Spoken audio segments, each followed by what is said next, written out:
how I got into this mix. Hello everyone, this is Derrick Bros with the Conscious Resistance Network. Thank you guys for being here today. It's Friday, November 18th, 2016. I'm here in Houston, Texas at my house, and we're about more than halfway through the month, and I haven't posted anything this month, but I appreciate your support still. Hopefully you guys have been keeping up with my work through the Conscious Resistance Network on Facebook and the Conscious Resistance YouTube channel, as well as through Mint Press News and activistpost.com. Well, today I have something special for you guys that I would like to talk about. This is going to be a discussion on lessons that I've gained from the Frontlines. And by that I mean the Frontlines of reporting on the Boston bombing a couple years ago, reporting from Ferguson, reporting from the RNCs in 2012 and 2016, and most recently reporting in Standing Rock, as well as recently reporting documenting a situation here in Houston involving protests against the pipeline. And essentially this is going to cover lessons I've learned, lessons I think each of us could take moving forward, how we can empower our movement, so to speak, and our activism if you are going to be on the ground level out there in the streets as an activist. I know this may not apply to some of you, but for those who it does, I hope you find it valuable, and I appreciate your support. Because these are lessons that I've learned directly. This is not, I'm not writing from behind the computer screen. This is from going out into the field as a journalist and as an activist. And every single one of those situations I described, Boston, Ferguson, Standing Rock, and the RNCs, are examples of a police state where the police come out heavily militarized en masse to either limit or stop protests and activism, and sometimes stifle freedom of speech completely. So these are, I believe, and I think it's becoming more apparent every day to everyone who's paying attention, that these are going to be situations we will face more and more throughout our lifetime. This is how we are going to see the U.S. government and the militarized police force, and even if you're supporting from somewhere else, I do have supporters on this Patreon from other nations. You must recognize, unless you're in some of the nations who haven't really been captured by the Western oligarchy, this parasitic class, your police are also more than likely being militarized, and they are also using the surveillance state to monitor your activity, and they are using the power that they have, the power from fear, the power from these weapons, whether they're sonic weapons, whether they're riot gear or smoke bombs. These are the weapons that are coming from the military as part of the global war on terror. They're coming back to the United States. They're coming back to Britain. They're coming back to Australia. They're coming back to all these nations as they get sold out from the military for cheap and passed down through funding from the federal government to local police departments. So I think it's imperative for us to recognize that these situations are going to happen, and you can either stay in your house and hope that things play out right and trust the TV or your friends on the internet to tell you what's going on. But as for me, I'm the kind of person that I have to experience everything firsthand to know where I truly stand. And so I will be on those front lines again, and I will continue to gain these lessons. And I hope that some of the information I'm going to share today is valuable for those of you who will be on those front lines as well. So let's get into it.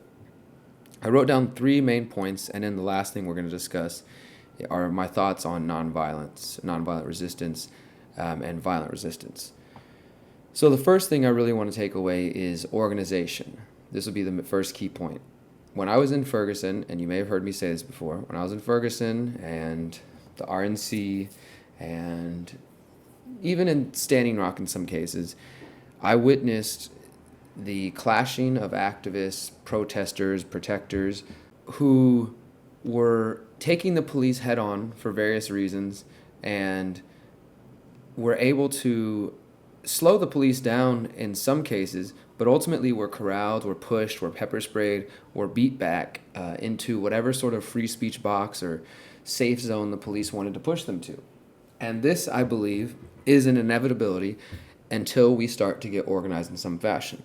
Now, I'm not calling for a centralized planning committee, a new state or something to challenge the old state, because I don't believe in states. I believe in individual power and autonomy and creating community organizations, local organizations, using the concepts of freedom cells to build something new. But that does not involve replacing it so that we can become the masters of new people. It's just building systems of power an organization that can defend our communities, that can allow our communities to flourish and to thrive, and to move away from systems that are either unsustainable or immoral and do not align with our principles, whether that's in your food, whether that's when it comes to dealing with the banks or the environment or the government itself, being able to reject these institutions and depend on ourselves to build something better. So this is where Freedom Cells come in. freedomcells.org. If you haven't heard me talk about this yet, you must be new here. Please go to freedomcells.org. Watch all the videos there. I've got an essay coming out soon. I know I've been promising that for a while, but it's coming soon. It'll break it down even further. But for now, it's a group of 8 to 10 people who come together for mutual responsibilities, mutual aids, mutual goals, whether that means educating each other about gardening, educating each other about philosophy, defending their community against violent police, defending the neighborhood against CPS and people who want to come take away children because their parents smoke a plant or don't vaccinate or because they don't like their religious beliefs or whatever it may be. So it can be defense, it can be education, it can be a preparedness group where you're 8 to 10 people. Make sure that you guys have some plan for a possible emergency that hits your area. In Houston, sometimes we have hurricanes, floods. It's a good idea to have a plan. That plan could also be, what are we going to do if the shit hits the fan or if the government comes after us? So having an organization. Now, how does the Freedom Cell concept and organization apply when it comes to being on the front line of Standing Rock or Houston or anywhere else where the front lines are going to be? Because the front lines are the middle of America, USA. That's another important point to remember is, as I said, this is something we're going to see an increase in, and that means that all of these front lines are really going to be our communities, our towns, our neighborhoods. These are going to be the front lines where people organize and push back. The police will come en masse, and they definitely have a plan. They have the equipment, as I mentioned, the toys to play with. They outnumber us in guns. They outnumber us in that. We know we can't beat them through voting. And violence is basically a suicide mission at this point. Even if you believe your use of violence is a defensive action, I wouldn't necessarily argue against you, but I would say tactically, strategically, it's not a wise move. So then what do we do? How do we have these situations play out in our favor more often? You know, I will say, for example, I mentioned there was a situation here in Houston. I basically went downtown to report on some action on Tuesday the 15th, which was part of the national action against the Dakota Access Pipeline. And I went there totally, just to report. I had no intentions of confronting cops, but a cop started arresting some random guy and holding him down, and he was being very rough with him. And I don't appreciate the way that people are mishandled by the police. This man, he wasn't cooperating in the sense that he was like, okay, I'll just go with you officers, but he wasn't fighting them. He was just kind of standing slowly, being non-compliant basically. And I'm totally fine with non-compliant, because if you recognize that that your arrest is unjust, what they expect of you is to go to the court system and to fight it. But they control those courts as well. So we have to find ways to come together and organize to stop unjust arrests. And that's my goal with Freedom Cells in the long run, is that we can actually stop and disarm police officers. And in the video you hear me say that I will disarm you, and I'm not, as I said, I'm not very proud of this video at all, because I don't act in my best possible way. And actually now it's turned into where there's an arrest warrant out here for me in the city of Houston, because they say I interfere with the duties of a peace officer. My point is, though, it was chaos. The situation was chaos. It was unfolding, and I didn't have a Freedom Cell there. I didn't have individuals who were prepared to stand by me and to possibly help disarm the situation or de-escalate the situation through nonviolent communication. It was me, and not only did I allow my anger to get the best of me, but I was alone, and so I was just, it was very scattered. This is something I want to change. So I've talked about this before, and this is something we're going to really start focusing on here in Houston in the next month, is getting the Freedom Cell movement in Houston going strong again. Now that we have the website, we've got people signed up from all around the world. We want to be an example of what it can be. And this also includes role-playing, and very seriously role-playing, having a couple people pretend to be the cops and one person getting unjustly arrested, have a couple people talk to them and the cop doesn't want to cooperate. Then a second cop shows up. How do you respond to that? How are you going to handle that situation? I've talked about this in my video, Organizing Against Violent Cops. And in that video, I say, I don't know how I'm going to respond if I see somebody being abused in front of me. I don't think I could just stand there and watch them being attacked. And that's the situation I was faced with. There's a guy right in front of me getting held down to the ground.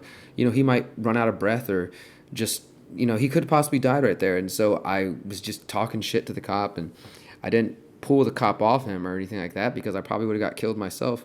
But again, if we had freedom cells, if we had this organizational structure, we could do so much. And freedom cells, I think, are going to be applicable not only when it comes to the front lines, those tense moments, but also just generally community organizing. A very, very important aspect of that. So that would be my first key point, is organization, thinking about the way that we are leading our movements and still being able to maintain them in a decentralized fashion, but with a purpose, with a goal, and with an aim, not just completely scatterbrained and chaotic. Because the other side, the state and the people who wish to oppress you, they thrive in that chaos because they have a plan and they're very focused. So when there's chaos amongst us, they value that, they appreciate that. This second point kind of ties in with what I was just touching on a moment ago, and this is about remaining balanced in tense situations. And as I said a moment ago, I totally lost my shit. I was calling the cop a pussy. I don't normally talk to people like that. I was saying, fuck you, get off your horse, come fight me, bro, come take me, like, you're a punk. And I was mad. I think I was honestly still dealing with a lot of my frustration and angst from Standing Rock, which when I was in Standing Rock and things went down and I got tased and all that, I was very emotionally, I was sad, I was crying, it was like for the week or so after that. And I think this time, watching some sort of frontline situation unfold in front of me again, I went to the angry place and I was just like, I'm not having any of this shit, and I lost it, man. And compared to Standing Rock, when things were much more intense, I was able to just keep myself calm. And in the video on my report from Standing Rock, you can hear me saying, just stay open-hearted, stay open-hearted. I was able to use what I've learned through meditation, through various modalities and tools that I've learned to stay focused and within myself, psychedelic experiences, flotation tanks, essentially all types of meditations that allow me to remain centered and calm in the way that I typically am and that most people have become accustomed to knowing me as. So that was disappointing for me to realize and look back and watch the videos and be like, damn, like I failed on this in this moment. But it was also a lesson. I can be open and honest and tell people I could have done better than this. So it's valuable in the end, and I'm thankful for that. But it is important. We have to remember that the other side will try to push your buttons, and you will even have people on your side of things, on the activist side of things, who will want to rev things up, and they're going to lash out because they're angry and righteously angry at many different things. And when they have an opportunity, they see this police, they may have created this caricature of the police in their mind for so long, and when they see this officer, to them this is everything that they've ever, every negative thing they've ever thought about cop is embodied in this one police officer, in this one line of police officers. And the police may be thinking the same thing. All those protesters that they've been propagandized to hate and to think that they are the enemy, when they see you on the front lines, maybe they're thinking, that's the guy, that's the one I want to fuck up. And we create these archetypes and these caricatures of each other, and then we just go at it and we divide ourselves. So don't let yourself, whether by the police actions or those on your side of the front lines, allow you to be so wrapped up in emotions that you give in to the dark side and to the fear and the anger. Because I truly believe, and we'll touch more on this in a moment, that love is the answer. As corny and cliche as that sounds, building, loving, forgiveness, healing, these are the ways that we're going to change things. Otherwise, if we use violence, I think we will continue to revolve. But I'm getting ahead of myself. So remaining balanced in tense situations. Now, this third point is one that I'm not sure exactly where I stand, but I think it's worth mentioning. And this involves retreating or pulling back. When you're going on the front lines, especially if you're going on the front lines of where you're facing face-to-face with police officers who've got weapons and are ready and willing to use them, it's a good idea to know when to pull back, when it's healthy and safe for you to just back out of the situation, because your life and you being free and being able to help yourself and help your community, that is infinitely more important than getting sucked up by this machine. I think that if we start to realize, for example, okay, I had a friend tell me, you need somebody behind you, because in the Houston incident, I ran straight into that, and I can only see what's right in front of me, what my camera's looking at. And there's horse cops all around me. I almost got trampled on. But in Standing Rock, when I was with my friend Gabby, who was on the front line, she was able to grab me and pull me from behind when she saw something coming that I didn't see coming, and I wasn't able to access. So she grabbed me, pulled me back. So it's probably, this is like a two-part tip, I think, here. For one, don't go in alone. It's a mistake I've made several times. Don't be alone. If you've got your freedom cell, go in with 7, 8 people. If not, at least another person, a couple people to watch each other's backs. Make sure everybody's filming. These are all important key points as well. Having more than one person, making sure everybody's filming. And also someone within that group being on the lookout to knowing when to say, hey, it's time to pull back. Or even if you're the one going straight in the front lines, you got somebody right behind you filming another angle of you actually, and then grabbing you and pulling you back whenever things get a little bit too haywire. So that's important, knowing when to retreat, when to pull back, and that's made more possible if you're not there alone, which is definitely key. And if you have other people filming and one person being the sort of lookout for these battles on the front lines. So we've talked about organization through concepts like freedom cells, remaining balanced in these tense, hostile situations, and being able to come with several people and to know when to retreat and to pull back. So you're not alone, and you're wise about pulling back when it's needed. And of course, you're filming this entire thing. That should go without saying every single time. Now, the last little discussion point here before we wrap it up for today is the idea of nonviolent resistance versus violent resistance. And most of you probably know where I feel on this, but I want to go a little bit deeper into the topic. So obviously in my books, the Conscious Resistance series, I've written about nonviolent resistance, peaceful resistance, by building, by agorism, counter-economics, creating the new stage, freedom cells, not waiting to vote out the state or to defeat them through violence. Essentially, the voluntarist motto of neither bullets nor ballots has been my mantra for years. And I do still stand by that. But the reason I wanted to talk about nonviolence over violence, two things. Somebody sent me this talk recently that I'm in the middle of checking out, and I'll put the link below for you guys so you can check it out. It's from a guy named Walter Wink. It's called Nonviolence for the Violent, and he lectures on Jesus' teachings on nonviolence. So it's a 45-minute talk. It might be pretty interesting. Somebody sent it to me, so I'm going to check that out. But that got me thinking, and also the truth of it is by being on the front lines of Standing Rock, and when I'm sitting there watching them push us back further and further and further and just trampling on us, and as I said, just pushing us to the free speech box that they want us to be in, without regard to our safety. And if you didn't move quick enough, you got pepper sprayed, you got arrested, you got pushed, you got bullied, right? And if you complied, then you were fine. You could go home. But it's a very defeating feeling. You just keep walking. And eventually you realize, hey, these guys have the guns and the weapons. And if we even pull out a single gun or a weapon, they will shoot and kill us. So the best idea is just to chill and to try to communicate to them. So we try that. Hey, brother. Hey, sister. You don't have to do this. Other people are screaming and yelling at them. That didn't seem to work either. Even when I was talking to them peacefully, they grabbed me. They pepper sprayed me. They tased me. So I felt very defeated, and watching all this stuff unfold, looking around in the chaos and seeing people get arrested and grabbed and beat down, it very much shook my faith in nonviolent peaceful resistance. I was having, again, those tense moments of like, why are we doing this to ourselves? Like trying to keep myself centered, trying to, and I was looking at the situation thinking like, we need more organization here. We need a plan. And also being willing to recognize I need to retreat. It's time to pull back. It was a very defeating, powerless feeling. And I think it's those moments that drive people towards violence. It's those moments that drive people towards using weapons and the tactics of the state that we've seen time and time again, generation after generation, that they do not work. The state and their methods, the methods of violence, war, theft, all of these things, hatred, fear, they only keep us in this revolving door of revolution, revolving, going in circles. And what the conscious resistance is about, what my work is about, what I'm trying to promote is evolving past that. So we can build the next stage, we can build past this.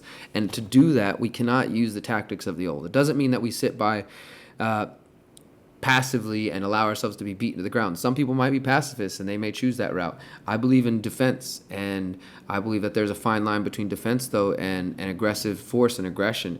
And it's difficult to measure every single action to say, okay, this is acceptable, this isn't acceptable, because it's in those moments when things are unfolding, when you've got the tyrant on his knees right before you, and you see the person that you believe embodies all the nasty, dirty things about the world that you cannot stand, and you see that person, and you have the opportunity to end their life, to imprison them, or to let them go. What do? Do we smash them to the ground? Do we kill them? Do we become just like them? Do we hang them in the town square like Gaddafi and Saddam? Or do we give them a chance for healing, for forgiveness, for accountability? Is that even possible? Am I being ridiculous here to to expect that that could happen? I don't think so. I think it'll take time. It'll take a few generations, maybe several generations, for us to get to the point where something like anarchism and a conscious awakening truly takes effect. But I see the roots of it have already been planted. The seeds are growing, and I'm a part of those seeds, and so are you. Together, we are a part of that. So I think that despite my faith being shaken in that moment and the tense moments at Standing Rock, I still 100% remain committed. In fact, I said I think, but I know this. I know that I remain 100% committed to nonviolent, peaceful resistance, massive campaigns of non-compliance, non-voting, non-participation in their system, removal and vacating of their systems, and creation and building of new mechanisms and new paradigms that can replace their archaic, dead, festering, deadstream, answers. That's not what we want. It's not what we need. So those are my lessons. Those are my lessons from the front line. Stay organized, stay balanced in the tense situations, never go alone, make sure everybody's filming, be sure to know when to retreat and when to pull back, and please remain committed to using nonviolent tactics, non-participation, non-compliance, and of utmost importance, building. All the fighting in the world means nothing unless we're building the next stage.